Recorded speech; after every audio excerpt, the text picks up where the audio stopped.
Good morning, everyone, and welcome to this meeting number 8 of the Standing Committee on Public Safety and National Security of the House of Commons. So pursuant to Section 1082 of the Standing Orders and the motion adopted by the committee on the 18th of September, the committee is meeting as part of its study on the management of the Canada-United States border. Today's meeting is taking place in a hybrid format. You all know how to follow the directions. I won't need to read through all of those. This morning, we have is the interpretation working? Very low volume. The volume is low? Very low. And I have it on full. So we'll suspend for a few seconds.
Several witnesses for the first hour. The Honorable Gary Anandasangari, Minister of Public Safety.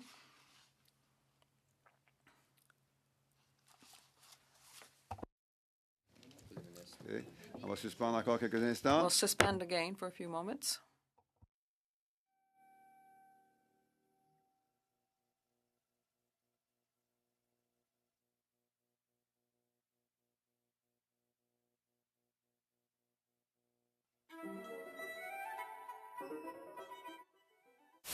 Begin again.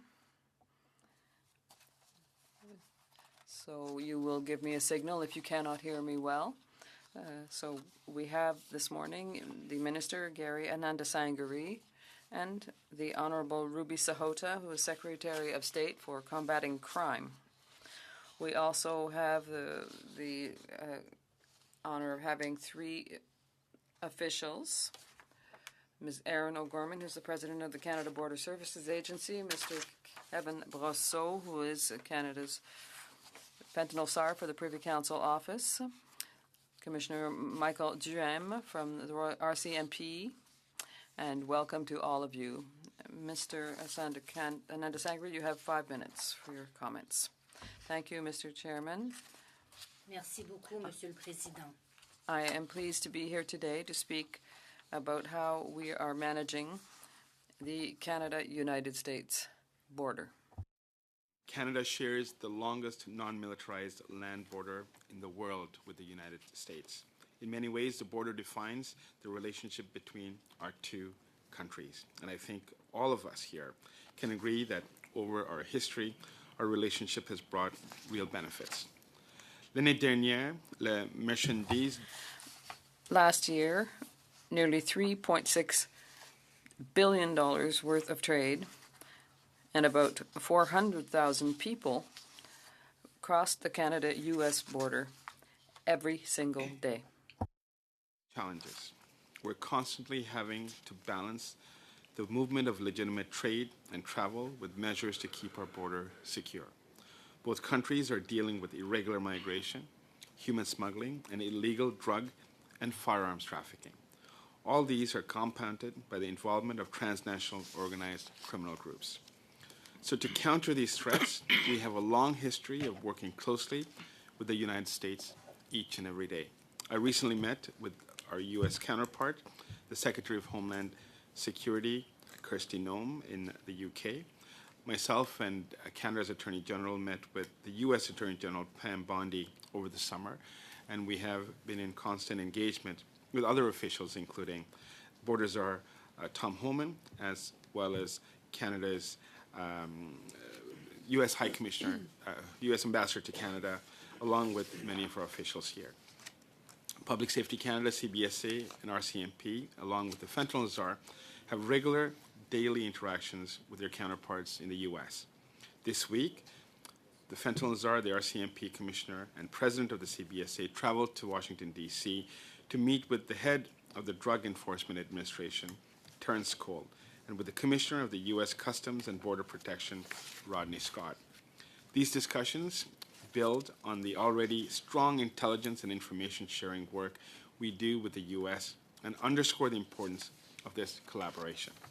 Cependant, nous pouvons toujours en faire. But there is always more that we can do. That is why the Government of Canada is taking a number of steps to improve the security of our borders. Which is already delivering results. We've increased the resources along the border and are investing in new technologies to improve surveillance and detection. La migration irrégulière. Southbound irregular migration between Canada and the United States has dropped 99% since last year. Together with the United States, we launched North American Joint Strike Force to target transnational organized crime, precursor chemicals, and illegal substances, including fentanyl. Here at home, we established a joint operational intelligence cell to strengthen collaboration among agencies and advance investigations into the illicit cross-border movement of fentanyl. Those efforts also reinforce our work with our American counterparts. We're also training and deploying new border detector dog teams who can sniff out fentanyl.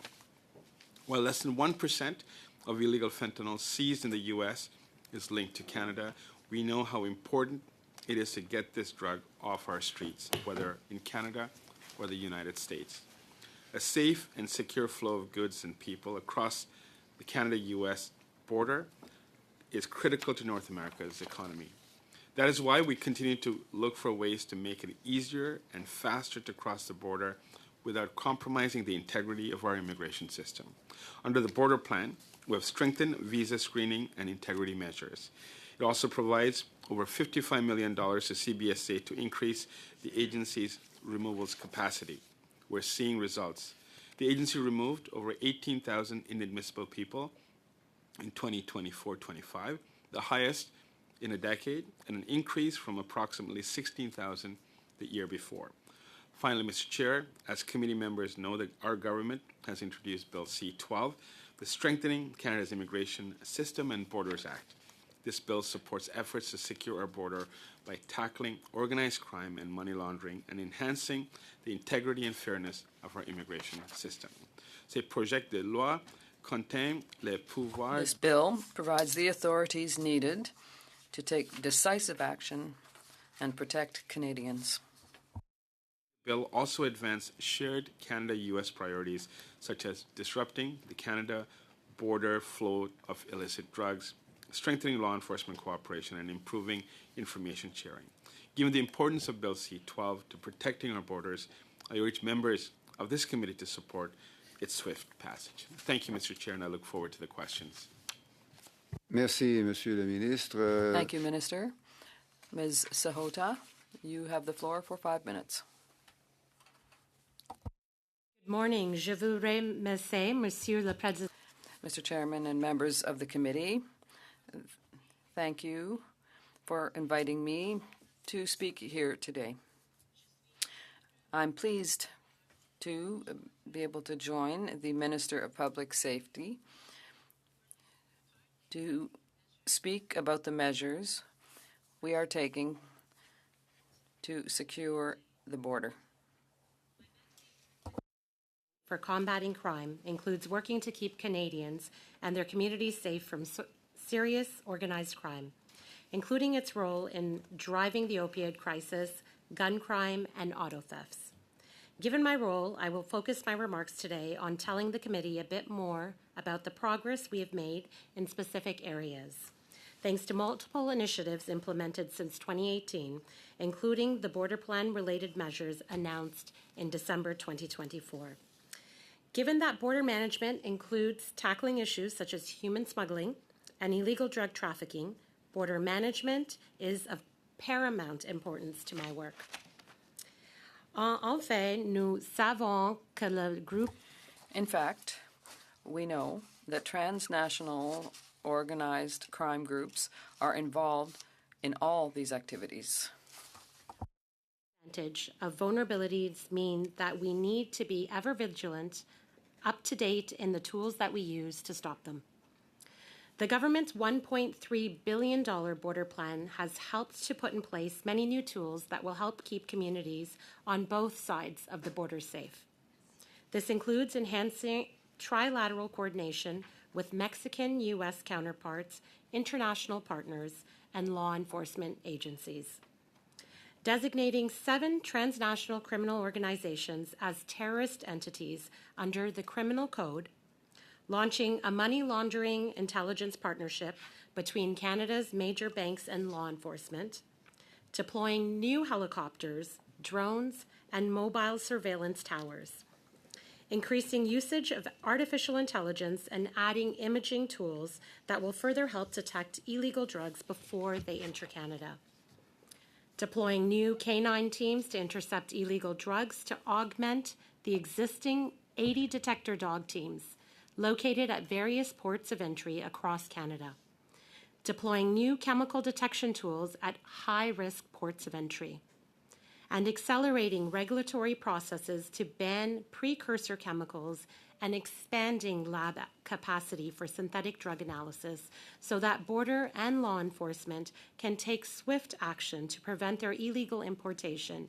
and use in drug production, while strengthening federal oversight and monitoring of emerging drug trends. And we are already seeing results, Mr. Chair.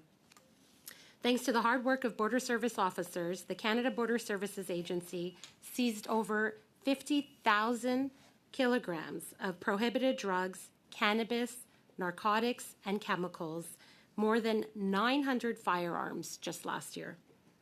More specifically, the CBSA interdicted over 34,000 kilograms of illegal drugs, including nearly 5 kilograms of seized fentanyl in 2024. Je tiens sur. I want to emphasize that 81% of fentanyl seized in Canada came from the United States. Highlight some of the positive results achieved in tackling vehicle thefts since the launch of the National Action Plan on Combating Auto Theft in May of 2024. Motor vehicle theft saw a significant decline in 2024, with police-reported incidents dropping by 17%. Auto thefts have continued to decline nationally in 2025 also, with a 19% decrease reported in the first half of 2025 compared to the same period last year, according to the latest trend reports from Equité Association. The CBSA intercepted 2,277 stolen vehicles in rail yards and ports in 2024, an increase of over 25% compared to the previous year. And they have intercepted 1,252 since the beginning of 2025. These positive outcomes can indeed be attributed to, in part, to the initiatives highlighted in the National Action Plan and carried in a collaborative manner within the PS portfolio with key government departments and across jurisdictions, including with provinces and international law enforcement partners. Avant de conclure, je tiens... Before concluding, I want to take a moment to... Il vous reste seulement 10 secondes, Madame la Secrétaire d'État. call on parliamentarians from all parties to support Bill C-12, the Strengthening Canada's Immigration System and Border Acts. And with that, I am very happy to take any questions. Thank you. Thank you, Secretary of State Sarota. That's exactly what we will now do, starting with Mr. Caputo for 6 minutes. Thank you, Minister. We meet again. I'm going to be directing my questions, Mr. Chair, through you to the Minister Ananda Sangari. Minister, if you don't know the answer, please don't put the question to someone else. I just want to hear directly from you, please. Minister, how many students does CBSA currently have working for it? At this point, I can't advise, Mr. Okay. Caputo, but I can ask. 839. I'll answer the question for you. Well, as of today, I'm not so sure you could be that accurate, Mr. Caputo. I think I would ask the President to maybe offer. Well, that number came from the union, 839 in 2024. I trust the union. The question you Minister, posed, if I may correct, is Minister, this is my time, Minister. I'm asking you questions. So I'll ask both of you just to make sure that we don't overlap in our comments and questions. Minister, 18.96 in 2024-2025 at Trudeau Airport. These are students who are meeting people at the point of entry, deciding whether they are letting in a terrorist or deciding whether the person they are letting in with has drugs. Are you okay with a student with 3 weeks training, one of which is for use of force, evaluating such important matters at the border?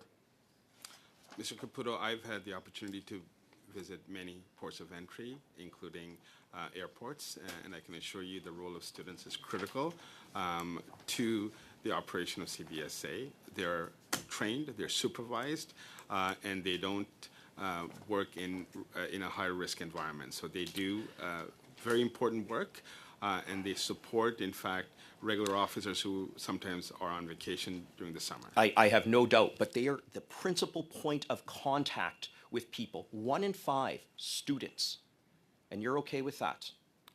Mr. Caputo, I've met with many students throughout the summer, and I know they're exceptionally good people who are well-trained and well-supported. So they do not make decisions on high-threat environments. They do their job in a routine manner, and Okay. at every ports of entry, there are different levels of expertise that's there to support the work. Thank you, Minister. That's how many foreign nationals are awaiting deportation in Canada? Mr. Caputo, I can get back to you, or I can ask Mr. Gorman to Why advise. don't we actually refer to Mr. McCrory, VP for Canada Border Services Agency? According to Blacklocks, he said 30,000 foreigners awaiting deportation. Number one, that number is shocking. More shocking is that you don't know it. Where are those 30,000 people? Mr. Caputo, I'm not here for a spelling bee. Okay, let me be very clear. Okay, so if your intention here is to Minister, you're the Look, minister. I am. The buck I will. stops with you, Minister. Point Buck of order. stops with you, Minister. Sorry, point of order. What is it? Mr. MPS Sassi? C'est la deuxième fois que ça arrive, que ça se produit. It's the second time this happens, that the two are speaking at the same time, and we can't understand anything, and I think it's difficult for the interpreters as well. It would really be important that one person speak at a time. Good interpretation, and there's a responsibility of everyone, including, if I may suggest, the staff and the Minister and the Secretary of State. Minister, a spelling bee, you equate 30,000 lost deportations to a spelling bee? I'm going to ask you again. Do you know where they are, yes or no? There are. These people are going through a system of enforcement and removals, and I can tell you categorically that this year we're on target to remove over 20,000 individuals who are awaiting deportation removals, and next year we hope to enhance that. But Last Minister, year we had over 18,000 I'm going to reclaim my time. removals. Mr. Caputo, I'm sorry to interrupt. I but get to. we- I'm going to reclaim my time here, with all due respect, Chair. I've asked a very concise question and I didn't get a concise answer. Minister, you do not know where these people are. In fact, the CBSA BSSE? says. Point of order, Mr. Chair. I have been attending committee meetings for over 10 years. Generally, in these meetings, ministers do arrive with their officials in the event that they want to provide additional details. I don't quite understand why Mr. Caputo, right off the bat, said that the minister isn't allowed to consult with them to provide further details. That is the norm around here. That is the procedure around here. And I would ask Mr. Caputo to provide the minister the opportunity, if need be, to consult with his officials who have taken the time to be here with us today. On that same point of order, first of all, not a point of order. The standing orders don't tell us that we have to ask our questions in a certain way. I will ask my questions on behalf of Canadians, not according to how the Liberals think I should. Where are the how about this, Minister? You won't tell us where 30,000 people are. How many of them are lost? How many do you not know where they are? Just a number. Mr. Caputo, there's 30,000 people who are going through the system and they're going to be removed. They're in queue. We know their addresses. We know where they reside. Many of them have reporting requirements. They regularly report to our CBSA offices across Canada. There's sometimes telephone reporting, so there's ongoing monitoring for those who are being removed. I beg Not in your all pardon, cases, Minister? but the vast majority of cases. I beg your pardon, you said we know where they are. Okay. We have 30 more seconds. MP Actually, I Abreu. have a minute and 22 more seconds, Mr. Chair. The point of order should not count to my time.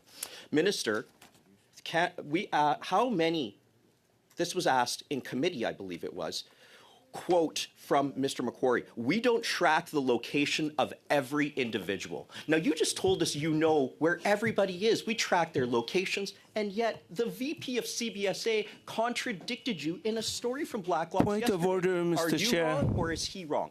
No, that's Point of order. My question. Mr. Ramsey, Minister has, dans la réponse du ministre, il a dit qu'il ne savait. In his answer, he said he did not know where every individual was, and Mr. Caputo has said that he did know where all these people were. And she should at least listen to the answers. Well, none of these are points of order, and we're talking about relevant information, but we cannot allow the exchange between the minister and Mr. Caputo to be interrupted endlessly. So I think everyone's understood. We expect that the conversation will be fluid. And I'm telling Mr. Caputo that we are effectively going to give him 30 more seconds, given the interruptions. But in future, we will take time away because points of order are not part of the exchange.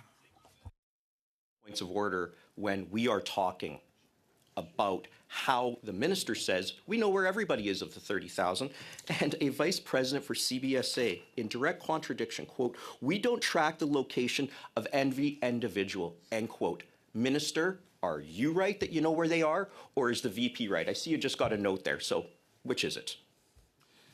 Mr. Caputo, we have addresses for individuals who are in the removal queue. So you're telling us you are confident you know where those 30,000 people are? Not every single one of them, but I believe we have. What number? What percent? Well, Mr. Caputo, if you want the correct answer, I would invite you You're to the ask minister. Mr. Mr. Gorman. Caputo, You're I'm citing sorry. me, No, we'll have to Minister. stop Bob the stops with you, time is Minister. up anyway. Mr. Chair, if I may, we're here to provide concrete answers to legitimate questions that both the opposition and Understood, Mr. Anasangari, but time is over for this particular intervention. There will be other interventions. Let me turn now to MP Essasi. Thank you, Mr. Chair. Thank you, Minister, for once again having made yourself available. This is the second time in the course of the past few weeks. So thank you for being here. Thank you for being here with all of your officials. Minister, you were talking about the interactions you've had with U.S. authorities. You've had many, many meetings. You recognize full well how important it is that we adopt a cooperative attitude with our southern neighbors. So how would you characterize the spirit during these meetings? Do you find that professionals are speaking to each other and that we're doing a good job addressing some of the challenges which are important not only to us, but also to our southern neighbors as well? Thank you, Mrs. Sassi, for that very important question. We've had a number of very important interactions at the political level through my predecessors, Ministers LeBlanc, as well as Ministers McGuinty. They've had ongoing conversations, and I was able to pick up from that when I was appointed in May with the conversations with Borders Czar Tom Holman. We had a really good engagement in Washington this summer with Secretary Bondi, AG Bondi, as well as her officials. And then very recently in London at the Five Eyes, had again a full day with Secretary Noem and her officials and her senior team. This is on top of regular engagements operationally with the folks that are at the table, including our fentanyl czar, President Gorman, as well as Commissioner, as well as Dan Rogers, who's not here today, who hasn't been called for today's meeting. And I can categorically say that we have a very strong relationship, one that speaks to the many decades and over 150 years of relationship that's nurtured. We have some irritations right now. We have, we have at every single occasion we have identified fentanyl to be an issue that is shared by Canada and U.S. And I often cite that every community in Canada is impacted by the fentanyl crisis, and so are the Americans. However, we know that the common denominator of fentanyl inflow into Canada or to North America is not from each other, but from overseas. And it is a common, we have common ground to fight that, and that's what some of the measures that we've taken, including additional tools of law enforcement, will ensure that we do. By and large, and maybe Mr. Brosseau, if you can maybe highlight some of your more recent conversations, but I would say it's been very positive. Yeah, indeed, Mr. Chair. The tone and nature of the discussions that we've had, that I have and colleagues at the table over the course of the last number of months, has been extremely productive and reaching that element of collaboration that is in fact building on a foundation of trust and cooperation decades long. Thanks. Thank you. So you would sum it up as very constructive, very focused, and we're moving forward on priorities that are important to both of our respective countries. Yeah, and that's correct. And look, I would go back to the statement that President Trump made when Prime Minister Carney was in D.C. The last occasion, where he said essentially that fentanyl coming, or claims of fentanyl coming north to south, has been drastically reduced. Thank you. Now, if I could ask the Commissioner a question. As you know, Commissioner, this week it was quite regrettable that we heard some comments from the Leader of the Opposition. Those comments, if I may, question the integrity of the RCMP. So I'm not quite sure whether you've had ample opportunity to provide some commentary, so we all have a better sense as to what your thoughts are with respect to individuals in Parliament who question the integrity of the RCMP. I think I said what I said last Thursday at the press conference, and again, I invite Mr. Poilievre to meet with the key leaders of the organization and get to learn about the organization, because I find myself very fortunate to be the head, to be the commissioner of such a wonderful organization filled with great people. So. And could you tell us if the Leader of the Opposition has been receptive and whether he has seen to it that he meets with your senior officials? I have not heard back. You haven't heard anything back? Okay. Thank you. That concludes my questions, Mr. Chair. Thank you, MP Assassi. Let me turn maintenant Madame de Bellefeuille pour Now give Madame de Bellefeuille the floor for 6 minutes. Thank you, Mr. Chairman. Thank you for being here today. I know that you're well surrounded, and it's an equal balance between men and women here who've managed to rise to the levels of your positions. So I'm pleased to see you, Mr. Minister. I'll ask the same question I asked last time. You promised that you were committed to consulting the opposition parties in order to appoint the Commissioner for Foreign Intelligence. You repeated this publicly, and until now, my party has not been consulted on these candidacies. You promised that it would be announced by the September 15th, and we are now the 23rd of October. So when are you going to consult the parties and appoint this commissioner for foreign interference? Thank you for the question. I have made a number of commitments along these lines. Initially, my expectation was that we will have a name to be shared with the opposition before Parliament convened. In my last appearance, which is, I believe, last week, I had repeated those comments, and that still stands. That we do have a name, and we look forward to presenting that name to the opposition. And do the consultation. On our end, it will be coming forth in short order. Parfait. Alors, pouvez-vous me Thank confier? you. Could you confirm to me, in an effort that the finance minister asked all departments to look for budget cuts, can you tell me if the RCMP is subject to a 2% cut?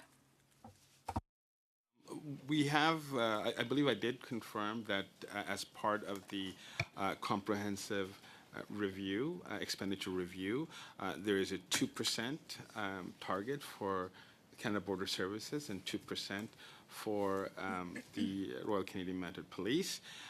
Notwithstanding those reductions, they're both still getting additional 1,000 CBSA as well as RCMP personnel. Pour la coupe à la GRC, il me semble que j'ai vu. For the cut to the RCMP, I saw $96 million as a figure. That's a lot of money for an agency that is in charge of the security at our borders. I don't know if it's an idea to cut $98 million from the RCMP's budget. I know you want to provide more money to other agencies, like the CBSA, when we look at C2, for example. But at the same time, you're accepting that it's NSE and SARA in English. You're agreeing that that could be cut by 15% over 3 years. Don't you find that that's a bit much, that we're taking away the means from the office that's supposed to do the oversight of the RCMP, but you're clipping their wings? So I find that pretty inconsistent, and I'm really disappointed to find that the government is not so interested in finding out whether these agencies, which have direct links with national security, are losing the means by which they can do their investigations. Expenditure review is a very important undertaking by the Prime Minister. He has asked every single department to work with our officials to come up with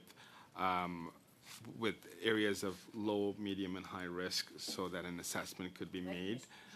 Je veux pas être impoli envers vous, Monsieur le I Ministre. don't want to be rude, Mr. Minister, but this is an agency whose mandate is to investigate and review.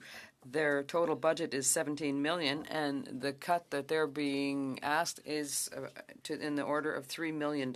And so that's what the government's asking for. So you're saying they're going to have more power for sharing information between the agencies, but we're reducing their ability to investigate, which this agency was created for this purpose. So I tell you sincerely, I know everyone has to make an effort, but I don't think that this is a wise decision to reduce the ability of review and investigation of this agency. I'll give you one last moment, because there was a confusion with your public statement last week. You'll tell me if I'm on the wrong track. You're going to hire 800 officials that are going to ensure the training in Rigaud for 18 weeks, and you're also going to hire 200 operational members who will not be trained in Rigaud, who will not have that training of the full 18 weeks. And so can you please confirm so that everyone understands the same thing? Offer more certainty today than I did last time around. We announced last week that 1,000 new CBSA officers will be hired and deployed. The training will start in November, with the first cohort being out by. Monsieur by le the- ministre, je m'excuse infiniment. I'm very sorry to interrupt, Minister, but you're saying 1,000 agents. It's not 1,000 CBSA officers who are trained in Rigaud. It's 800. And the president said so during her last appearance. So it's 800 CBSA officers trained in Rigaud for 18 weeks, and 200, we don't know about the training, but 200 members that are operational. That's the term the president used. So we have to stop adding to the confusion here. There's 800 CBSA officers and then 200 operational members who will not be trained in Rigaud. I'm sorry to interrupt, but there will be an opportunity to come back to that later. And perhaps in the meantime, the officials and the minister will be able to clarify what you have just stated and summed up. So that brings me now to give the floor to Member MP Lloyd. To Secretary for being here. Minister, are you aware of the recent W5 report which quotes RCMP Superintendent Matthew Bertrand, who stated that at least 7 Mexican cartels are operating in Canada and using our country as a transshipment point for drugs? As you're aware, Mr. Lloyd, we did list 7 cartels. So you're aware of this report from W5? We have. I haven't personally seen that report, but I'm aware. Well, it's a shocking report. Minister, why do you think these criminal organizations have made Canada a central point for their operations in recent years?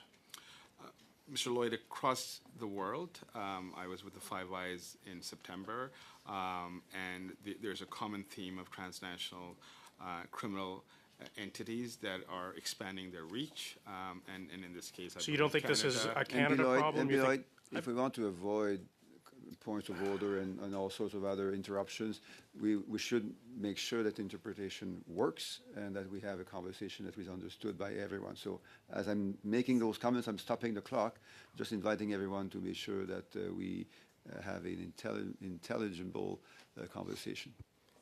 Thank you. Minister, you're saying this is a world problem, but why has this grown in Canada in recent years? Why do you think? Look, the issues around transnational criminal organizations are something that we're deeply worried about. We've taken some concrete action, and Canada, like other countries, is facing an increase. So you don't have any specific. Minister, your government lifted visa requirements for Mexico in December of 2016. Are you familiar with that decision? I was not in cabinet at that time, but I am familiar with that decision, yes. Do you agree that this decision expanded the cartel presence in Canada? I don't have a direct causal link to that, but you're aware that last year that restriction was closed. I'm aware, but do you think that there was a connection between lifting the visa requirements and the expanded presence of the cartel and the strengthening of their smuggling networks in Canada? I'm not at liberty to speculate on that, Mr. Lloyd. Well, Minister, I have a report from Canada Border Services Agency. This is from November of 2016, 1 month before your government decided to lift the visa requirement. I'm going to quote from it. The visa lift will make travel to Canada easier in order to establish or strengthen existing cartel smuggling chains. In the next 3 years, Mexican drug cartels are expected to expand their presence in Canada. That is a CBSA report that was written in November of 2016, 1 month before your government lifted the visa requirements. And you're saying you can't see any causal link to that? Is CBSA wrong, Minister?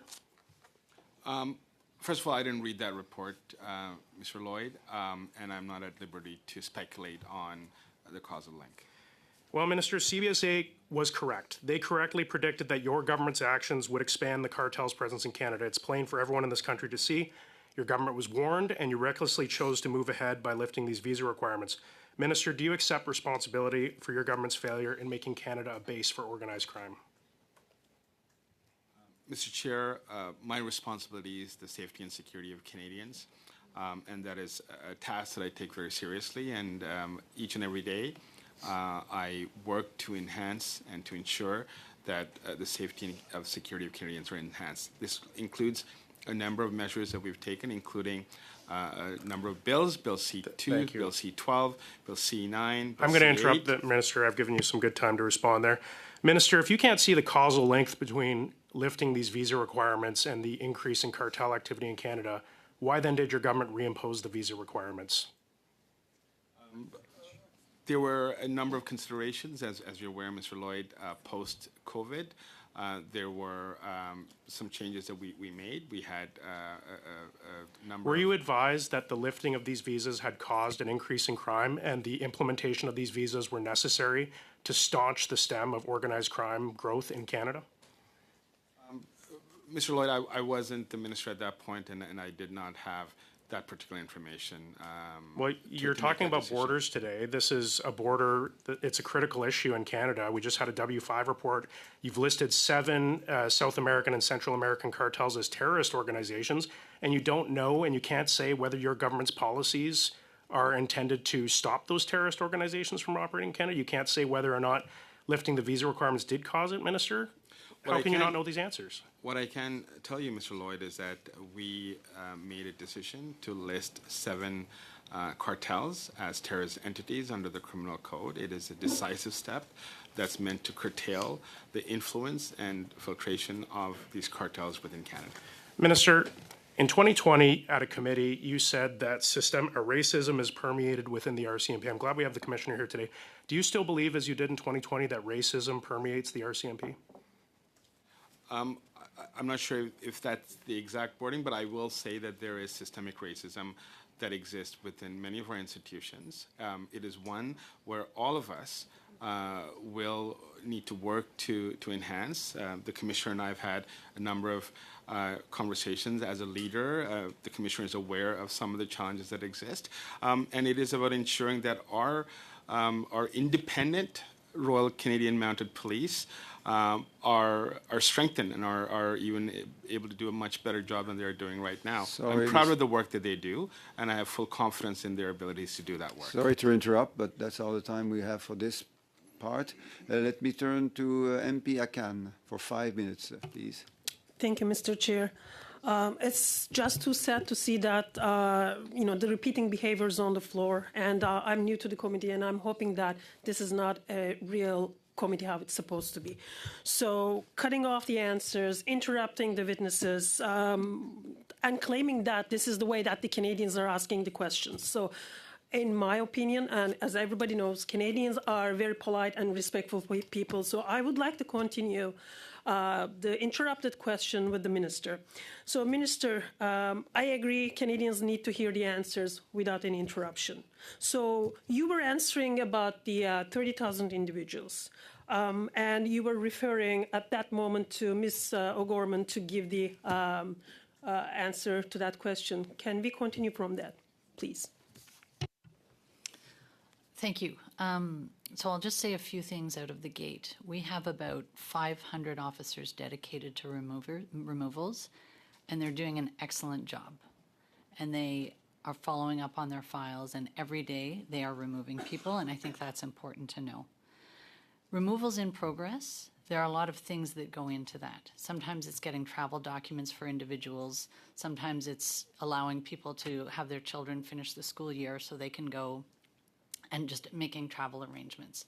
So in process means we're actively engaging with individuals to have them leave the country, and many will leave the country without engagement with CBSA because they have their travel documents and they're going. So the number is large. It doesn't mean some of those people won't try to abscond, but there's activity required to remove certain individuals.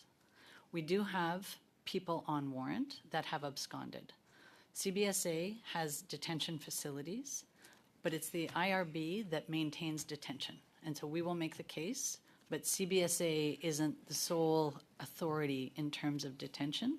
And so sometimes an IRB decision will be not to maintain detention, and the person may abscond. And we put out a warrant for those people. And in terms of criminality, those are not people at large, criminals at large. They're criminals who will have served a sentence if it was imposed upon them. I'm not minimizing that. They are people that need to leave the country, and they are the highest priority of our removal officers. We also put people on warrant who are serving sentences. So we actually know exactly where they are, they are in a correctional facility somewhere in the country, and we put those warrants to make sure that they don't leave without us knowing. It's an administrative warrant so that when it is time, when they're done serving their sentence, CBSA is made aware and we can come in and take carriage of the individual. So as you can see, it's a complex domain. There's activity all the time. As the minister said, we removed the highest number we've removed in a decade last year, and we're on track to exceed that this year. But the fact is there are other people coming into our removals inventory, people who today will perhaps hear from the federal court that their request for reconsideration is denied, and they will come into our inventory. So people are moving. These are points in time, but people are moving through the system, they are moving into the inventory, and they are importantly moving out of the inventory and leaving the country. Thank you, Mr. O'Gorman. I know your answer will not make a super clip for our members here, but the conservative members here. But thank you very much for the answer. This is the answer I believe the Canadians are looking for, and it's an ongoing process as we hear. Thank you very much for your efforts. So, Minister and the Secretary of State, you have visited the law enforcement across the country from coast to coast during the summer. And still doing it as we follow. Could you tell us what key concerns frontline officers have highlighted and how government's legislation such as Bill C-2 and C-12 will support their crucial work protecting Canadians? Thank you, MP Aken. I appreciate the question. It has been a busy summer learning and consulting with law enforcement across the country as to the supports, the tools, and changes in legislation that they're looking for. C2 is something that I think across the board, whether it's a policing organization, association, or chiefs of police across the country, they've all been in support. What I actually, in fact, did hear was a lot of disappointment when the bill was amended to remove key essential parts. 5 parts of the bill from C2 were removed in order to have the other essential parts that are in C-12 move along the legislative process. And the reason for the disappointment was that the key areas that the Conservatives did have disagreement on, which were lawful access, $10,000 of money laundering type Secretary of State, changes. Maybe just finish the sentence. Yeah. Those are very essential in order to be able to provide law enforcement with the tools that are needed to be able to investigate effectively and charge. I would say is that we are currently trying to fight tomorrow's crimes with yesterday's laws, and it's really important to modernize and make sure that we keep up with the times. Thank you very much. That's all the time we have for this part. Je vais me tourner maintenant vers Madame de Bellefeuille pour 2 minutes et demie. Now, Madame de Bellefeuille for 2.5 minutes. Minister, the RCMP is going to deploy the hiring of 1,000 new officers, and the commissioner made the commitment that the new people will be trained at the police school because he wants to keep a high quality standard. Can you tell me, on those 1,000 officers that you're going to hire, 800 will be trained by the high quality standards of the Rigaud College, and the 200 operational members will be trained where and how?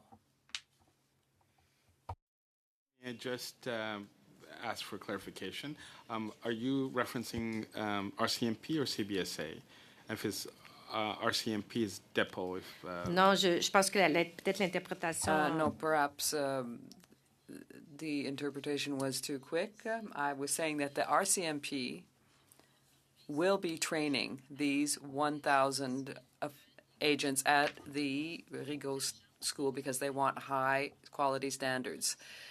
There seems another decision was taken that is out of the 1,000, 800 will be trained to these high quality standards and 200 will be operational members. And so it's a mystery, Minister, who is going to train these 200 operational members and how. It concerns us because border security is a priority. Can you tell us how they are going to be trained, these 200 other operational members of the Canadian Border Services Agency? The training will take place in Rigaud, and I think President O'Gorman can elaborate on the logistics of it. The training will start in November, and we're hoping to have the first cohort complete the training by March.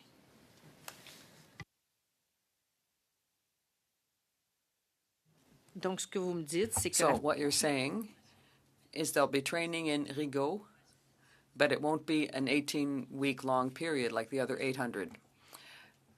Can you tell me, Mr. Minister, if you find it reasonable, given the government's priority to commit more to border security, to oblige the RCMP and the CBSA to be subjected to significant cuts?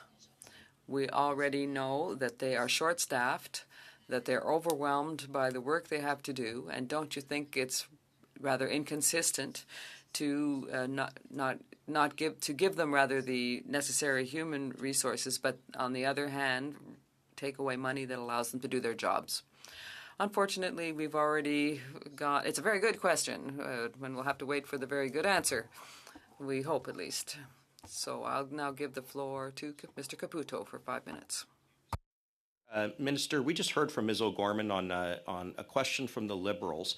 What wasn't included, and I'm asking you, what wasn't included in there were how many people of the 30,000 awaiting deportation orders?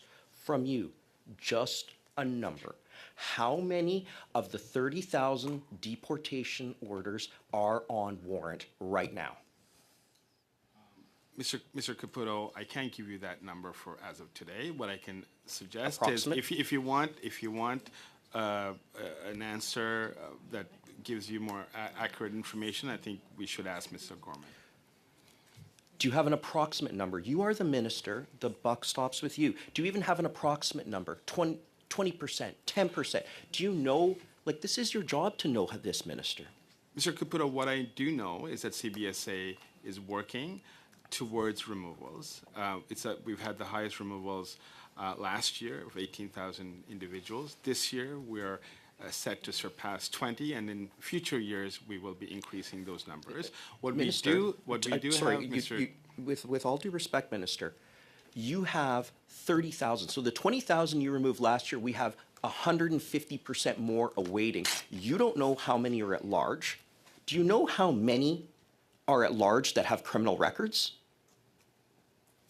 Caputo, it's an evolving situation. Every single day, there's people who are added to the inventory, and every single day, there are people who are removed from the inventory because they've either left or they have regularized their status in whatever form. So, to be very clear, we are working towards removals. That's not what I asked, Minister. They're in an orderly manner. With all due respect, there's Minister, instances where we are unable to send. Minister, with all due respect, Caputo, I asked a question. I'll just ask Ms. O'Gorman, do you know the number, just the number, of what percentage are warrants of those 30,000 removal orders? Just the number, please. Approximately even. 30,000 removals in progress of people we are engaging. We have 32,000 warrants for people that we are looking for. 32, I beg your pardon? There are 32,000 warrants? People who are in our wanted inventory that we are actively looking for. I'm sorry. You have... And I'll point out, all of this is posted publicly. These aren't secret numbers. They're on the CBSA website. So you know them, but the minister doesn't. Okay. So I'm sorry. There are 32,000 people set for deportation that are on warrant, which means you don't know where they are. Am I clear?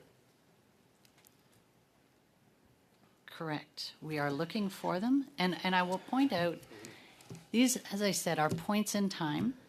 And so since we last met, we have removed more of those people on warrant. And then, unfortunately, we have had people who have absconded. These are fluid. I understand and they're 500 CBSA officers doing excellent work all of the that. time to remove these individuals. Ma'am, with all due respect, We have 30,000 deportation orders. This is half of Kamloops we're talking about. That 32,000 people are lost. I'm just going to leave it there and give the time to MP Kirkland. I'm just befuddled at that number. Thank you. Thank you. Thank you. It seemed from the testimony in the beginning. Thank you all for being here. I'm going to try to be very succinct because I have a very short bit of time. It sounded a lot like everything is fine. You know, we're working at this. The borders are getting there. We're getting secure. We're on our way, and it feels like, you know, you're saying everything is fine. But Minister, this question is for you. Violent crimes in Toronto is up 60%. Homicides up 62%. Sexual assaults up 73%, and extortion up 245%. Police are now telling Canadians to follow a 9 p.m. routine. Durham Regional Police, Niagara Police are asking people to shut their doors, lock their doors, put their alarm systems on at 9 p.m., keep themselves safe. Do you think that this is the new normal under your watch in Canada? Madam Ms. Kirkland, I've had an opportunity to meet with many of the law enforcement agencies you cite, and I can say that overall the trend of crime is going down. I'm sorry, I just asked if you think this is the new normal. Well, you gave a preamble, and I believe I have equal time to respond to the time that you took to pose the question. So if I may, I've spoken to a number of police services that you cite. Overall trend of crime is going down. Obviously, there's people who don't feel that way and fully recognize that there's been a number of high-profile instances. We are working as a government. Excuse me, I'm sorry, I'm sorry, I have to interrupt that segment. I'm sorry for that, but I have to move now to the last segment led by MP Sari. Merci beaucoup, Monsieur le Président. Merci. Thank you very much, Mr. Chairman. And thank you to the witnesses. I'm giving you a moment to put in your earpieces, but at the same time, I'd like to say that the goal of this committee as elected members and legislators is to reassure the population.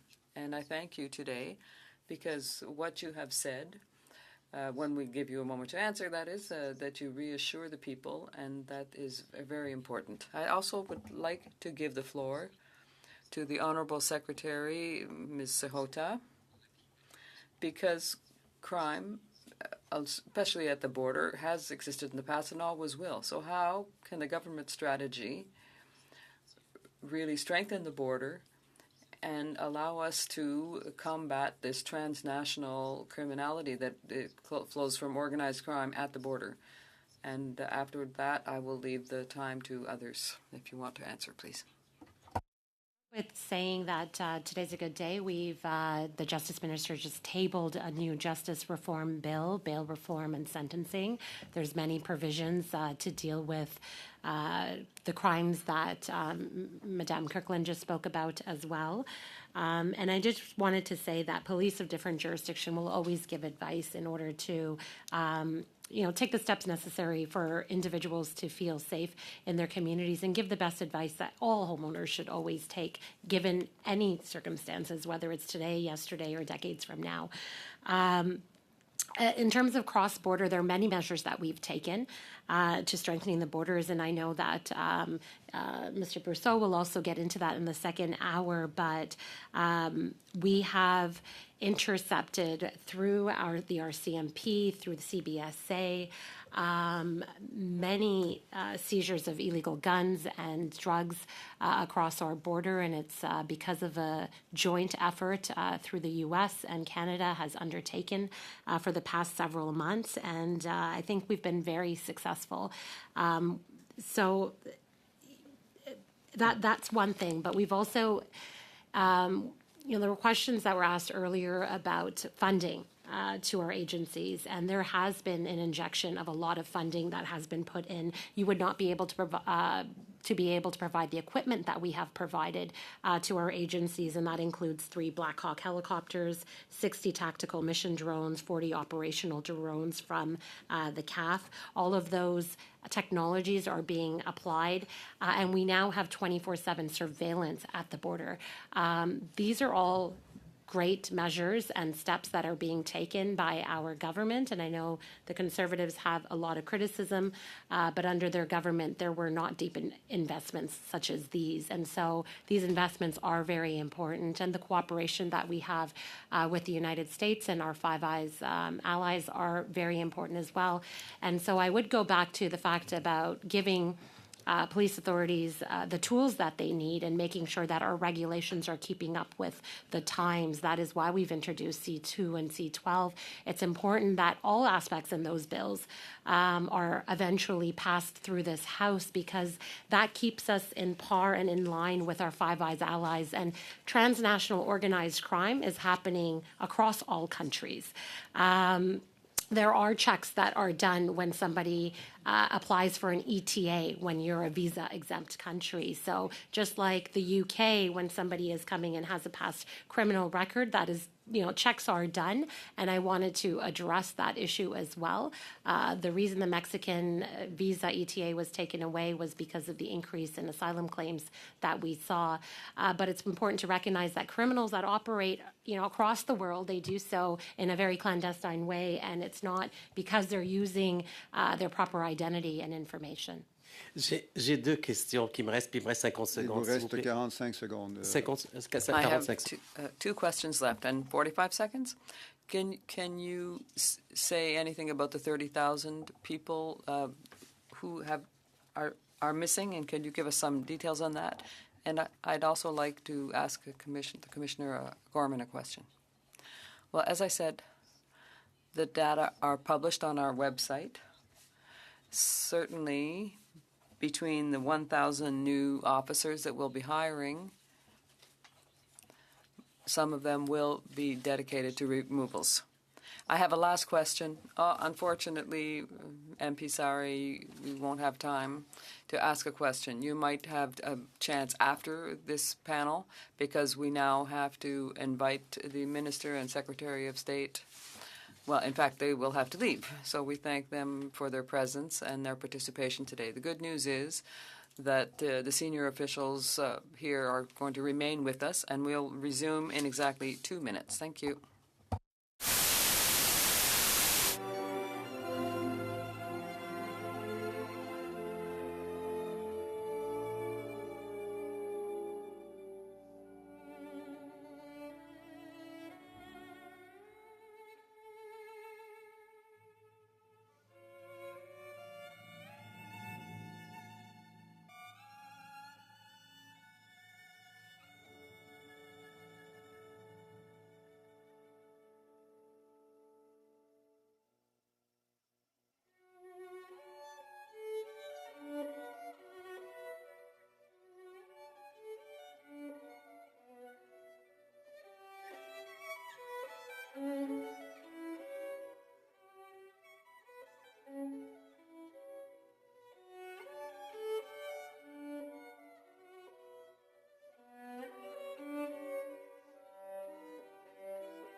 that, I think that Mr. Brosseau has 5 minutes to make some comments, remarks. Thank you.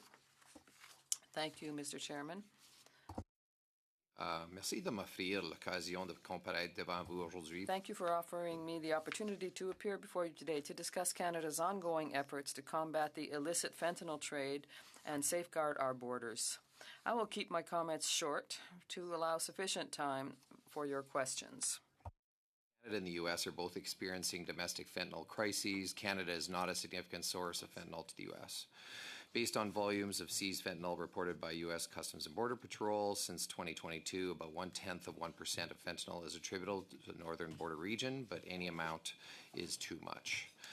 Néanmoins, le Canada et les États-Unis. Nevertheless, both Canada and the U.S. are confronting the fentanyl crises in our respective countries, and it is vitally important that we work together in doing so.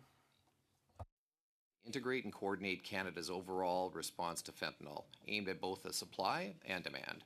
Since my appointment, I have worked with partners across all levels of government, law enforcement agencies, as well as with the U.S. and international organizations to accelerate Canada's efforts to detect, disrupt, and dismantle the fentanyl trade, a scourge that has led to the deaths of over 50,000 Canadians since 2016. I have also heard directly with frontline stakeholders across Canada from key sectors involved in addressing this issue, as they each have a role to play in the fight against fentanyl. Stakeholders is available in my interim report, which I published this past July. Je suis heureux de répondre à vos questions. I look forward to answering your question. Merci, Monsieur le Président. Thank you, Mr. Chairman. Thank you, Mr. Brosseau, for being so concise and useful. That will allow me to give the floor to Mr. Caputo for 6 minutes, please. No, not me. No. NPR. Very good. NPR, the floor is yours. No, thank you very much. Thanks for coming and your brief report. We all know that the fentanyl problem is a big one and affects so many people. Now, you mentioned earlier that you're not only working with the United States, you're also working with our international partners. Can you also elaborate on that? Indeed. Thank you, through you, Mr. Chair. Thank you for the question. In fact, as you understand, and as we've already talked about, the trade in illicit drugs and fentanyl in particular is one that's transnational in nature, by definition then meaning more and outside of Canada. As a consequence, myself and colleagues here, many are sitting at the table, last month we were in Mexico, where we met with senior Mexican officials, security officials, et cetera, to discuss about how we actually can work together to combat this trade. And that will culminate in further discussions trilaterally here in Canada in the next couple months or so between Canada, U.S., and Mexico. I've also had interactions, many with European officials for the European Drug Agency. Again, trying to share best practices, understand what's working and what's not, what's the nature of the crime, what's the nature of the trade. Mr. Chair, this global transnational organized crime, in particular drug traffickers, changed the way they do business rapidly. And as a consequence, it's very important that we stay on top of it. Sorry. Yes, I just wanted to interrupt. So what has been identified as the weakness in the Canadian system in terms of intercepting or catching those drug kingpins? It's a complex question. That I think deserves a complex answer, or not. It's not a simple. If there was a simple answer to that complex question, to the complex problem, it would have been solved. The transnational nature of crime is that different modalities will be used at any given time, whether it's crypto, whether it's through the dark web. Whether it's traditional supply routes, for instance, there is a number of different ways that drugs move between and through Canada all the time. So what clearly what's important is that we remain in close collaboration and communication, both domestically between agencies here that are at this table and other agencies that are tasked with combating this crime around the world. those are the important elements of why the organizations actually have to work together. Okay. Now, so very often after your office has been set up, the administration is talking about how much the quantity of, fentanyl or the precursors being stopped at the border and things like that.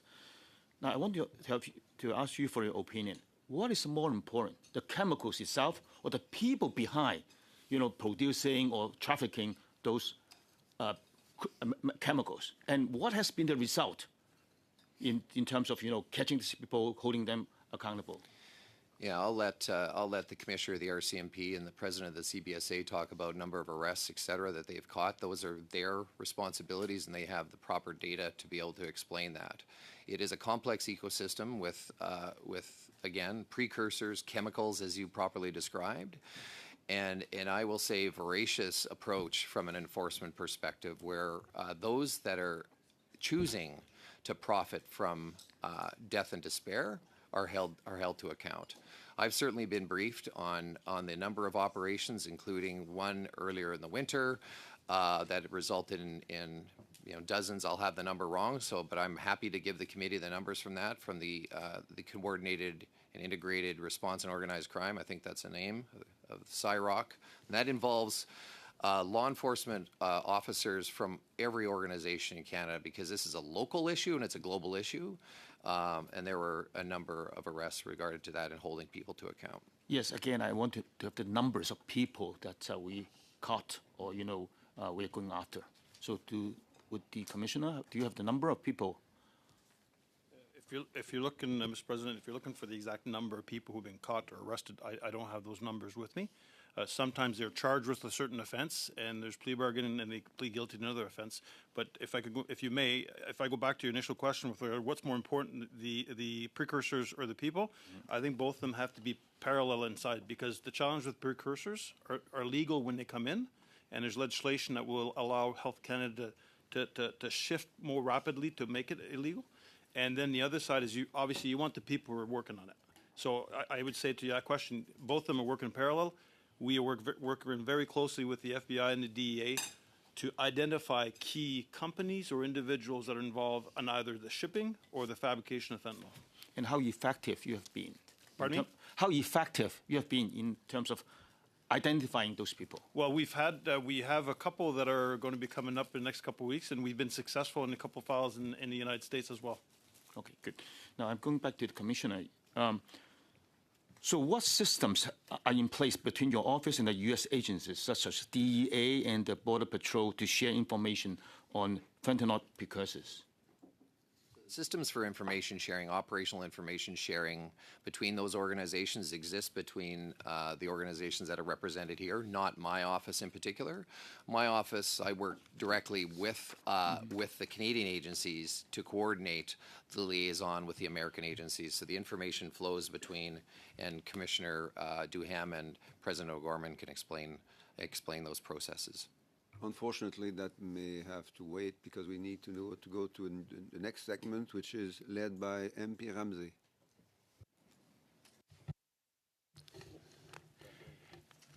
Yes, furthering the question of MP Howe, do you have, you said, Mr. Brosseau, that you're also working to eradicate the supply side, but you're also monitoring and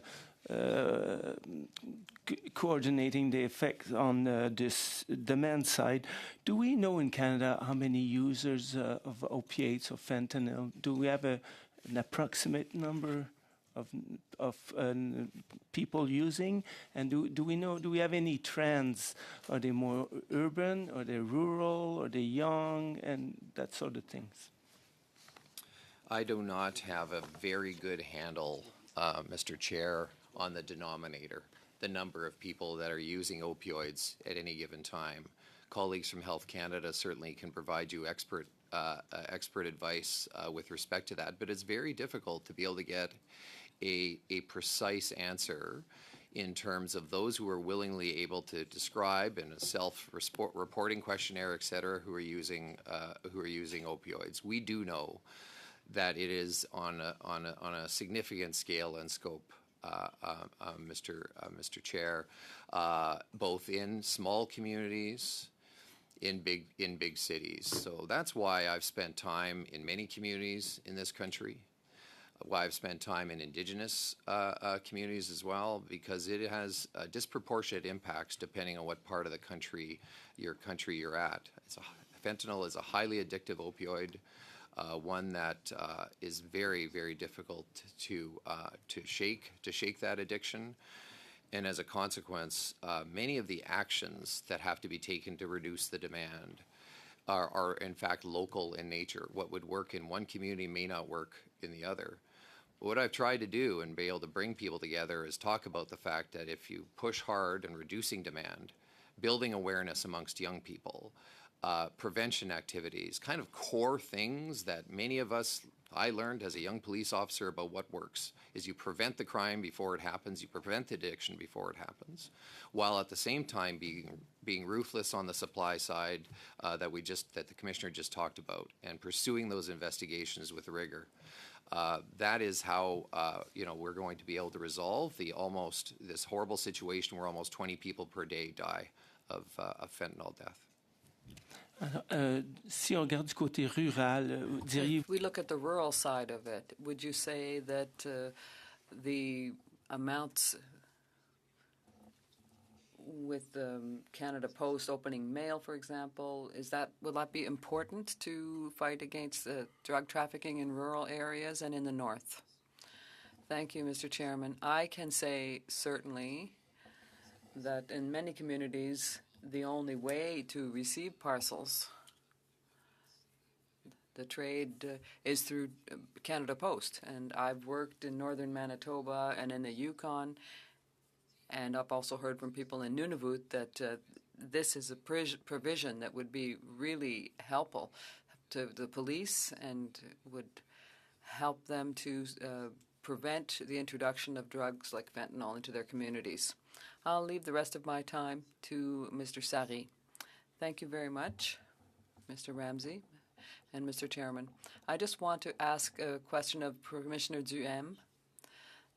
There are things that we already knew and things that we learned today. What we already knew was that the leader of the opposition, the official opposition, has shown, I would say, some reticence in getting his security clearance. We were already aware of that. And today you've told us that you have invited him to meet with the senior management or officials of the RCMP. And once again, we find today that he ignored that invitation. What I would also like to know is when is the last meeting that the leader of the official opposition had with senior RCMP officials? Well, I'd say that since I've been in my position, there haven't been such a meeting. But it's not normal that it wouldn't have happened. It's very rare that the opposition in the past would have that. We have spoken to Mr. Poilievre about his personal security clearance, but for the rest, no. Well, do you not think that for someone who could be so critical of the RCMP's work, as well as its staff, would be hesitant to meet them with people who are taking the decisions? Well, the answer, it's not up to me to judge why Mr. Poilievre doesn't want to do these things. Thank you. Very good. So now I will give the floor quickly to the next MP, Madame de Bellefeuille, for 6 minutes. Thank you, Mr. Chairman. Mr. Duhem, in the border region of the Great Lakes and the St. Lawrence Seaway, you know that we talk a lot about land borders, but to really be familiar with this part of the country where I'm an MP, there is an extended maritime zone with navigable waters where a lot of things are smuggled. People have high-speed boats. You don't have all the necessary equipment to be able to really combat this kind of smuggling. So the witness in the previous meeting told us that you had participated in and coordinated a project that used radar to be able to really track this activity and see what's happening in such a broad, an extended zone. So can you tell me why this zone is now being abandoned? Because, you know, there are people in my riding who live on the shores of Lake Saint-François, and they have noticed a significant decrease in patrols on both sides on the border. I would say it's equally true on the U.S. side as it is for Canada. So why have you dropped this project to have this radar to help us ensure the border security, but on the navigable waters? Answer. You didn't mention the place. You mentioned the area, but I'm not really aware of that place. Where you're talking about is an area that is historically recognized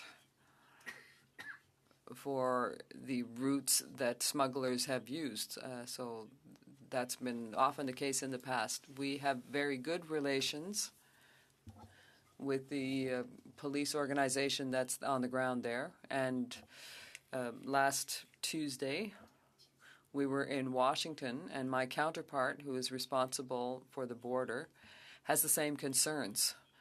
With new technologies that we have just purchased, we're seeing what we can do to address the problems in that area that have lasted for a long time.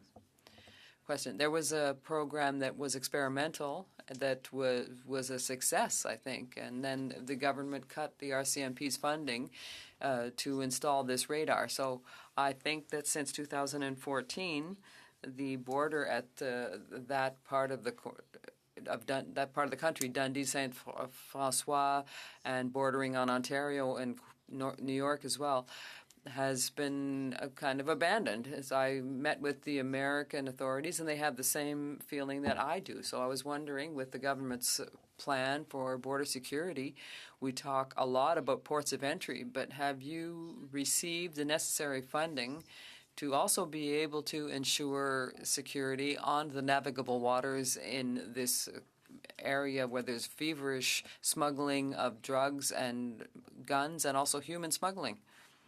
Mr. Chairman, in the budget that was announced with the 1.3 million, the RCMP got 667 million, and a good part of that will be invested in technology, and as well as in human resources, of course. So I don't think it's unrealistic or realistic to have too many people on their borders there, but we need to be really targeted, not just for Canada, but for the U.S. as well. And as I mentioned, we have very good relationships with them. They're experiencing the same problems as us.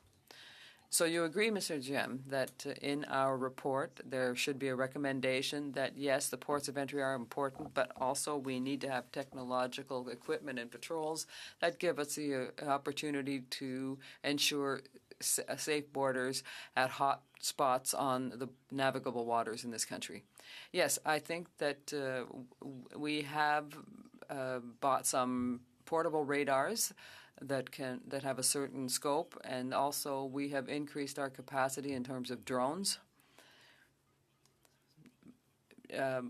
We can't talk about the borders without talking about Black Hawk helicopters. Oh, we've seen them, and we hear them too in my neighborhood. I might have a last question with the time that's remaining to me for Ms. O'Gorman. I often ask the question of the minister, and I don't know if it's my French or what. I would really like for you to explain to me about these 200 staffers that are operational. What training are they going to get? Because I heard you say that they won't have the 18 weeks of training. But these are investigators and analysts. It requires training. So what is the training those 200 people will get? Answer. Well, just to ensure that it's clear, I'm going to say that the interpreters are going to say it in English just so it's more clear. Charged with making sure that what is coming into the country, be it people or goods, exports or imports, and certain things going out of the country should be coming in and going out.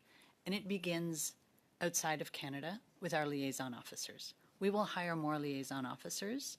They are typically drawn from the front line, typically trained at Rigaud, but we're not going to put them into Rigo tomorrow. We're going to take them from our current complement of people, and we will have to backfill them.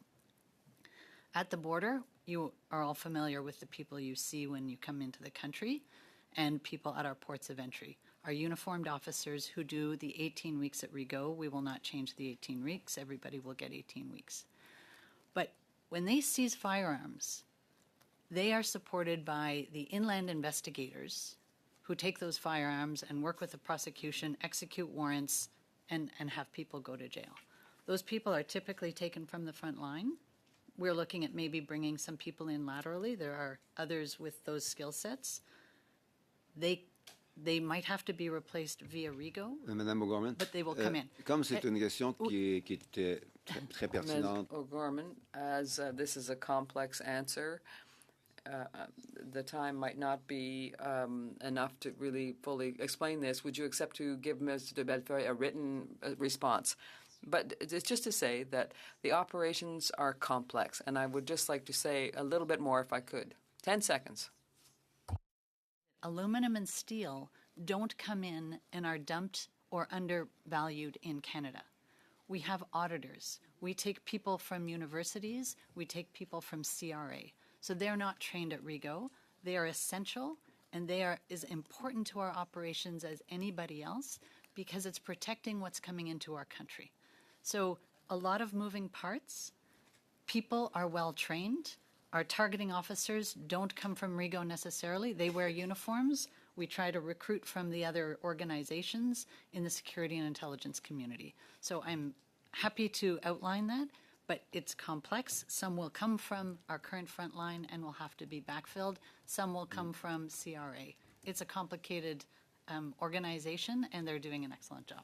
Bon, j'ai été généreux, je vous ai laissé plus de temps. I gave you more time. I wanted to be generous because we appreciate so much what you're saying. I know it's complex. And so, Ms. de Bellefeuille, you'll have a little more time after, and we'll see what follow-up you would wish to make or not. So I will now give the floor to Ms. Kirkland for 5 minutes. Through you, Chair, I have a couple of questions. Thank you for your testimony, Mr. Brousseau. You had mentioned, of course, the crisis that we have. 50,000, I think you mentioned in that crisis, who we've lost to fentanyl. As of, I think you said 2024, I know we've lost a number since. And so you understand the seriousness of my question. My nephew was among one of those about 6 months ago. So my question is in regard to a recent article reported that a U.S. source reported that you have no authority to direct the RCMP, the CBSA, or other police services. In fact, I believe your quote exactly was, "I have no authority to direct them or ask them to do anything." Can I just confirm that that's what you said? I don't know the source of that, but I can tell you what my authorities are as a senior official at the Privy Council office. As I mentioned in the front, is that my job is to coordinate and integrate the efforts and not to replace a minister or a deputy head, both of your that are represented here. So it is a powerful, I believe, my colleagues will either dismiss me or not on this panel, but to bring people together and bring a singular focus to enhance the efforts related to fentanyl because of the tragic stories like I hear every day about people like your nephew and so many other people in this country. Okay, so it sounds like that it is correct that you don't have authority over those services. It feels like the position was created solely to appease the Trump administration without any real intent. I'm hoping that I'm wondering if you can explain how do we address Canada's fentanyl crisis if you don't have the authority? Yeah, so look, we have a number of different organizations that are tasked at that have various mandates across that complex supply and demand ecosystem that I described. I think prior to my appointment, and I'm last in line for credit and first in line for criticism, prior to my appointment, the coordination between those who are tasked with looking at demand and providing health services across the board, both federally, provincially, and municipally, as well as the enforcement organizations focused on supply, were perhaps not as coordinated as they could have been, related to ensuring that you push on one side, it's going to impact the other. Okay, I think I'm going to have to stop there so I can give my time to Mr. Gill. Sure. Thank you all for being here today. We really do appreciate that. My questions will be directed towards the president of the CBSA.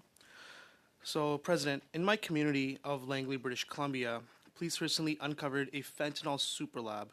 Authorities confirmed that it was capable of producing multiple kilograms of fentanyl each week.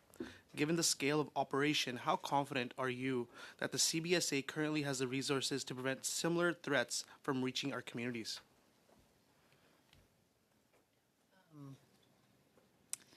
So I'm confident that the officers and employees of CBSA are constantly looking for fentanyl, for precursors, for contraband of all kinds. And I would note the 350 kilogram seizure of methamphetamines in Southern Ontario. 1,000 new employees and new officers of CBSA will certainly bolster this, as will our cooperation with local police, with the RCMP, and per your study, our American counterparts. So the discussion with DEA and my colleagues this week, and with Customs and Border Protection, we exchange information, we exchange trends, we exchange intelligence, and we're unrelenting in that mission. President, you say you're confident, but it's clear that our borders urgently need more support currently. The Liberal government has repeatedly promised to hire 1,000 new agents, yet the commitment remains unfulfilled. The Public Safety Minister has even suggested that it's not his responsibility to do this hiring. Based on your understanding for hiring and resources, when can Canadians realistically expect to see the commitment delivered? And I'm asking for a clear timeline, please. Responsibility, and the announcement of $216 million, $617 million last week has certainly put a fine point on that. What's the clear timeline? So we expect to, over the course of 3 to 4 years, bring in those employees, those officers.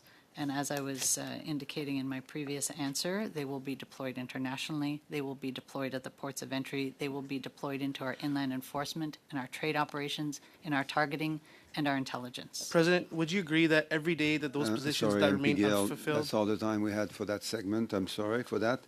Let me turn then to MP Assassi. Thank you, Mr. Chair. If I could pick up on asking the Commissioner a question, just picking up on where I left off and my colleague Mr. Sari left off.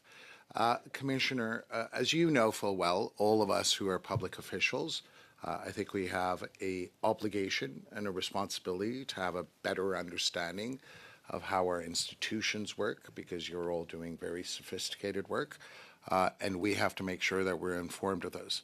So I was wondering if you'd be good enough to provide us a response as to when the last time Mr. Poilievre actually did meet with senior leadership of the RCMP would be.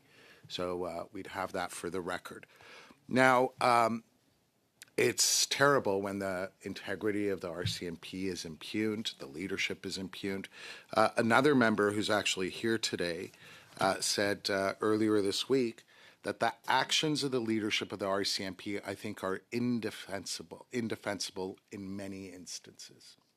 So given that it doesn't do our country any good when they question the credibility and the professionalism of the RCMP, I was wondering if you could hopefully provide us with a summary as to the integrity and the professionalism that you see day in and day out in the RCMP. Thank you, Mr. Chair. And it starts at the very first phase of the recruiting phase. We want to make sure that we have the right people, men and women, that are aligned with the core values of the organization.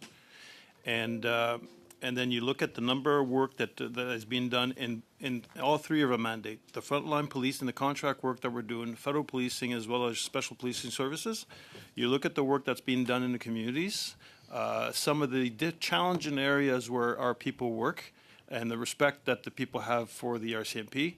There was a federal, provincial, territorial meeting last week in Kananaskis, and the feedback I got from my representatives that were there, they said that all the provinces and territories are very, very happy with the service that the RCMP has provided. So that's a testament of the excellent work that's going on out there and the people that we hire. Thank you. And when you hear public officials, any one of us here, make irresponsible or indefensible allegations about the RCMP or take pot shots at the professionalism of your organization, how does that affect morale? Well, any negative comment towards the organization will affect morale, and my job as a leader is to make sure that I try to correct it the best I can. Thank you very much for everything you're doing. Now, if I could go to Mr. Brousseau. Some of the members opposite were trying to leave us with the impression that Canada is the only country that has to contend with transnational crime. I suspect this is a topic of much discussion and much attention for all of our countries, whether it be in Europe or in North America. So could you perhaps tell us how much of a threat this is to all of our respective countries in the Western world? Thank you, Mr. Chair. It is indeed primordial, the threat that transnational organized crime presents to Western countries around the world who have open economies, open societies, those that can be preyed upon. Look, it is a complex, as I mentioned, a complex ecosystem where billions of dollars are being laundered, are being traded around the world. That's why the coordination and the cooperation that I discussed is so important. Commissioner Duham and President O'Gorman can also talk about the way that they work with their Five Eyes partners and other alliances and partnerships around the world. Organized crime and organized criminals now work together. It used to be they didn't, but they do now. And it just amplifies the importance of actually being able to work together. But this is not a unique to Canada problem. It doesn't mean we let our foot off the gas. In fact, we got to be ruthless in the manner in which we attack this issue. But it is, in fact, by definition, a global and transnational problem. So it's growing in the United States and in Europe just as much as everywhere. It is in everywhere. Canada. Thank you. That concludes my questions. Thank you, Mr. Chair. Thank you, Mr. MP Assassi, ce qui me permet de me tourner vers Madame de Bellefeuille. Which allows me to give the floor to Madame de Bellefeuille for 2.5 minutes. Thank you, Mr. Chairman. Mr. Duham, we know that the agency has said many times that the 800 agents and the 200 extras will be hired for 3 or 4 years, within 3 or 4 years. So can you confirm to me regarding these 1,000 officers that you're more looking at 4, 5, even 6 years before this has happened? Can you confirm that, please? What I can confirm to you on the 1,000 employees is that there's 750 officers and 250 who are working in other areas. It's no different, my answer from Ms. O'Gorman. The plan is to do so over 4 years. We're hoping that within 3.5, 4 years we'll reach that target. But it will be a challenge. So traditionally, training RCMP officers is now going to change. There'll be 2 branches to the organization. The basic training that all police officers must have, and then also there'll be frontline officers and others at that fork. Thank you for that answer. Ms. O'Gorman, you said that the 200 operational members who will be hired will come from various areas, or academics and others, and they'll really support what happens on the front lines. We're talking about intelligence analysts, etc. So you currently have about 180 officers who can't use their weapons for various reasons and they can't use force. So is your idea that the 200 will be added to the 180 officers who are currently being accommodated within your organization? Officers who cannot do the full range of their duties. Those individuals would have the opportunity to apply for and be put into funded positions, absolutely. The fact that they might not be able to do the full range of their duties makes them no less of an asset to public safety, to public safety generally and to CBSA specifically. So there are processes around that. You mentioned that we need to make sure that we have properly funded positions and that there's a process that's fair for everybody. But absolutely, those individuals have skills and experience that we absolutely want to retain. Merci beaucoup, Madame de Bellefeuille. Thank you, Madame de Bellefeuille. Thank you, Ms. O'Gorman. For 5 minutes. And thank you to the witnesses. I'm going to start off with President O'Gorman. I have a document here that I obtained through Access to Information. It shows the number of enforced removals for calendar year 2024 based on and this chart is based on involvement with organized crime. I can see the numbers for Romania and India, but the figure for Mexico is redacted, and it's the only one that's redacted. Why is that? I'm afraid I don't know the document you're referring to, so if I could see that, I could come back in writing as to the reason for the redaction, where it came from. Without seeing it, I can't provide any additional information, I'm afraid. Was there a large number of enforced removals from Mexico in 2024 for organized crime reasons? I don't have that data with me. But so if I could see the document. Was it a high number or a low number? If I could see the document, I'd be happy to get back. Okay. Now, could you explain the rationale for reinstating the visa requirements for Mexico? It wasn't a CBSA decision. It was a political decision, and it wouldn't have. It was the Immigration and Refugees and Citizenship have the visa policy. So, did your department provide any advice on this decision? We would have provided advice and data. Yes. Do you stand by the 2016 November report from CBSA that said that lifting these visa requirements would strengthen the presence of cartels in Canada? So I'd have to read it. It's hard to stand by a document that long ago. So what I would say is it's about the data. We did have a lot of Mexican foreign nationals come to Canada to seek asylum. Those numbers were large. CBSA processed those individuals at ports of entry and was part of security screening. And I just think Canadians are quite shocked when W5 is doing an article about at least seven cartels operating in Canada. They've now been listed as designated terrorist entities. 10 years ago, I'm not saying that there wasn't any activity in Canada, but it seems to have grown over the past 10 years. And I think Canadians are wondering why. What decisions led to that growth in cartel activity in Canada? I'm not sure what you mean by what decisions. I can talk about the asylum numbers. I can talk about CBSA's role. I'll just move on to the next question then.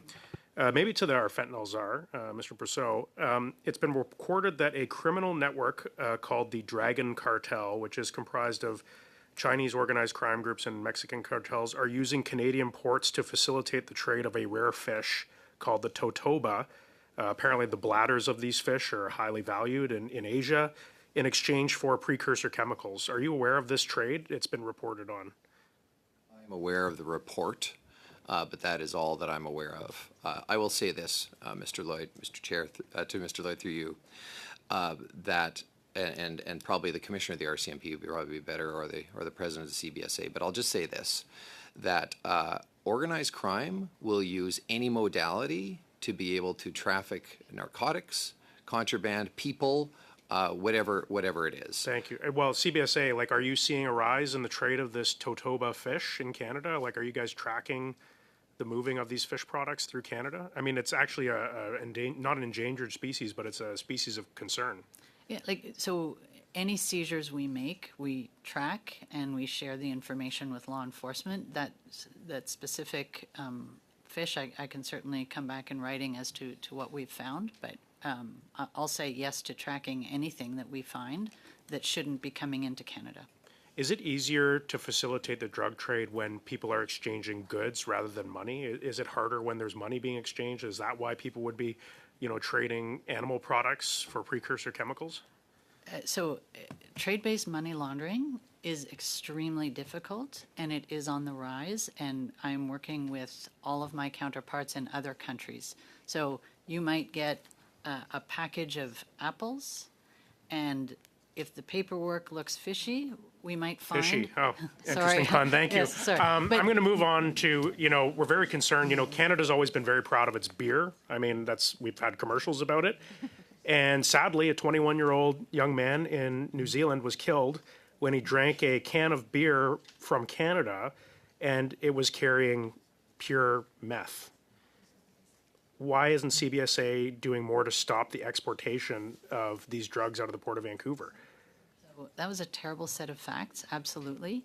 We exchange information on cargo with New Zealand and Australia all the time. Canada provided, I received a letter from my counterpart to say the information we provided to New Zealand led to their largest ever seizure of methamphetamines. I just hope that Canada doesn't continue to be the big source for that. Can you please provide the advice or any documentation on the Mexican on the imposition of visas that CBSA might have provided? Is that something that you can provide this committee? Any policy I'll look into information? I'll look into it. We'd appreciate that. Am I done with time? Thank you, Mr. Chair. Thank you, MP Lloyd. Let me now move to MP Akan for 5 minutes. Thank you, Mr. Chair. Commissioner Duhaime, opposition leader called RCMP leadership despicable, as we all heard. And just today in the House, a Conservative member who is here at the committee today called the leadership indefensible, both looking down on our independent national police. So, however, we see your hard work, and we also know RCMP continues to work closely with international partners, including FBI, to dismantle criminal networks and mitigate their impact on the Canadian communities. On that, could you please respond on the article Mr. Lloyd raised on the 7 cartels? Yeah, I could definitely add to what Mr. Lloyd said earlier with the 7 cartels. As you know, the government of Canada has listed 7. 6 are Mexican, and the 7th one is from Venezuela. And what that provides us, it provides law enforcement more tools to lay charges when we investigate and have enough sufficient evidence to lay charges. The interesting thing about this one is it's going to be interesting to see how it's going to roll out, because a lot of the organized crime in Canada are dealing with the cartels to get their supplies. And if the cartels are listed as a terrorist entity, I can see down the road the organized crimes in Canada that are associated to these cartels would be charged with terrorism as well, because they're supporting a terrorist group. Thank you so much. Could you please share with us the statistics on seizures and also give some information on Operation Blizzard? And can you also elaborate on the success of the RCMP in the U.S.? So I'll let President O'Gorman share the statistics on Blizzard, and I can share some of the statistics that I have right now. So, sure. So Operation Blizzard, we looked at 691,000 packages in air, marine, and postal mode. 67% of the seizures were coming into Canada from the U.S. 17% were going to the U.S. We had 116 fentanyl seizures totaling 1.73 kilograms. And then I can provide the others, but so it was of all of the packages we looked at, a very small proportion had a seizure rate. So most of the packages did not contain drugs, and of those, as I said, most were narcotics coming up from the U.S. But just to say the number of fentanyl seizures we made and others, the number isn't important. So we have been working with the RCMP, working with Customs and Border Protection to follow those upstream and backstream and find out who was sending them and where they were going. So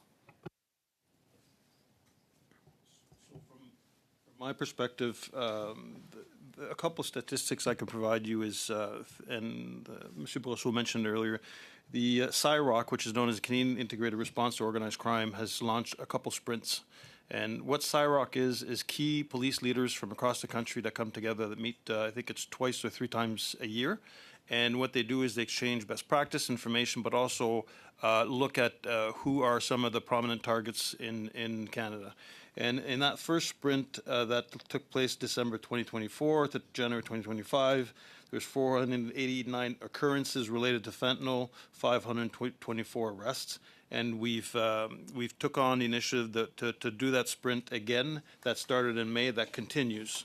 And from a national perspective, and this is where the RCMP doesn't have the responsibility to collect everything that's being seized across the country, but the Canadian Intelligence Services Canada, or Criminal Intelligence Services Canada, took that on. And what we're seeing right now from November 24 to September 25, there's 498 kilos of fentanyl and analogs. Analogs is just a derivative from fentanyl, just less product. The number of liters is 12.7 liters, and the number of seized unit is 110,000 units. So that gives you. So this is reporting. It's as good as the numbers that fed in by the police force. There's 194 police organizations across the country, and there's about 100 right now that feeds in, because this is a new reporting process that we implemented. Thank you very much for the information. Mr. Chair, do I have time? Unfortunately, not. No, I'm sorry, Madam No, MP Akana. thank you. That's my usual behavior to say no. Thank you so much, Mr. Chair. So thank you, MP Akan. That is not. There is not enough time to start a third round. So I will bring this meeting to a close. Before that, obviously, thanking all the officials who took the time and made the significant effort of preparing for this meeting and being here in person. J'aimerais donc vous remercier de faire tout ce que vous faites. I want to thank you for everything that you do for our country and for the people who depend on your services. Mr. Chairman? I'll wish you a good day.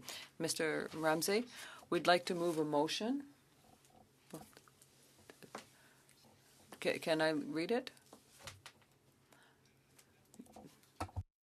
Prepare for its study of Bill C-12 as soon as it's referred to committee, that the committee invite members to submit witness lists to the clerk of the committee no later than October 27, 5 p.m., that the committee schedule 4 meetings to hear from witnesses beginning as quickly as possible after the bill is referred to committee, and invite the Minister of Public Safety to appear for 1 hour and invite relevant official, and that in relation to the study of Bill C-8, an act respecting cybersecurity, amending the Telecommunication Act and making consequential amendment to other act, the committee dedicate 4 meetings to the hearing of witness, including 1 hour with the Minister of Public Safety and Minister of Industry, and that these meetings with Bill C-8 be in alternance with the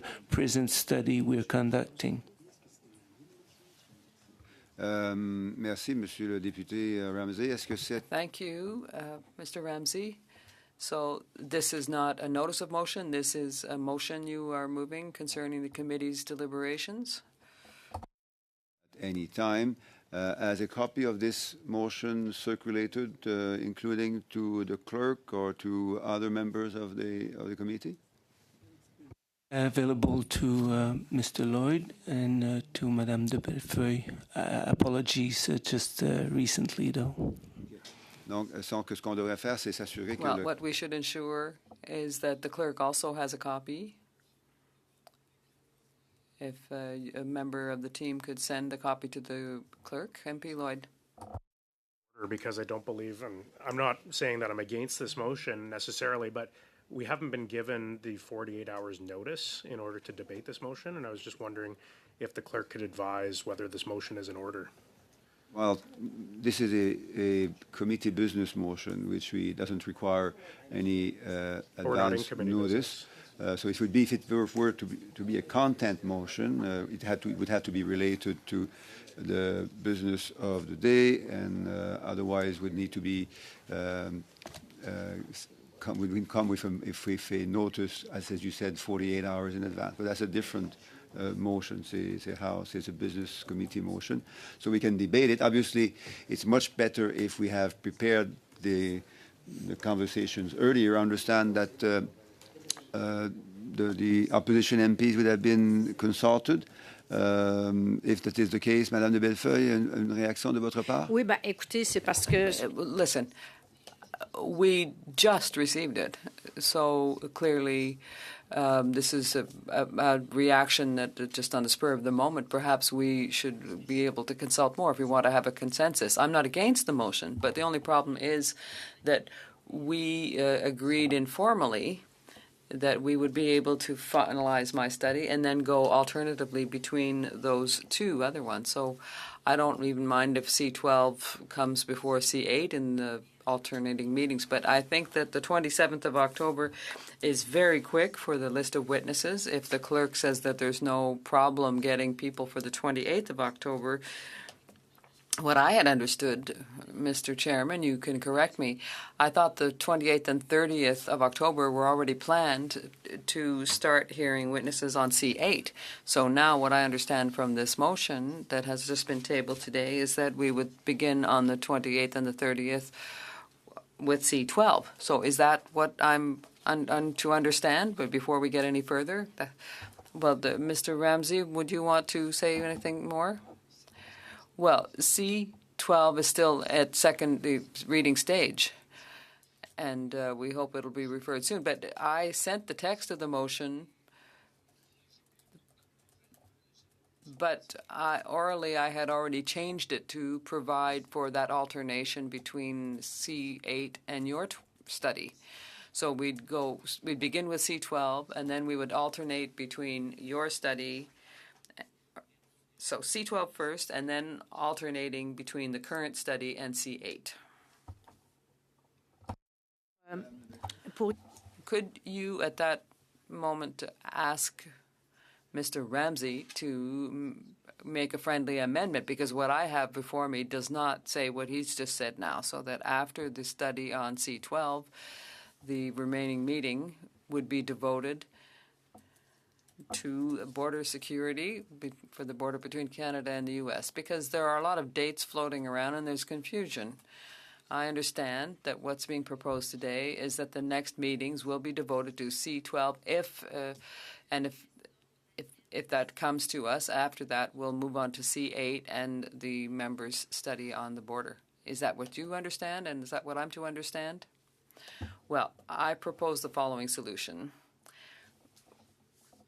We have discussed a little bit amongst ourselves, but it's up to you, members of the committee, and with the House leaders. I think they have discussed some of this as well. I think there's an incomplete understanding because these discussions took place very quickly. But for C12, it's not here yet, but it might come quickly. But next week, the witnesses have already been invited, so it's going to be difficult to invite others quickly for next week. So from an organizational point of view, I think that the analysts and the clerk won't be able to find us witnesses on C12 next week. So we think we'll continue with the program as planned for next week.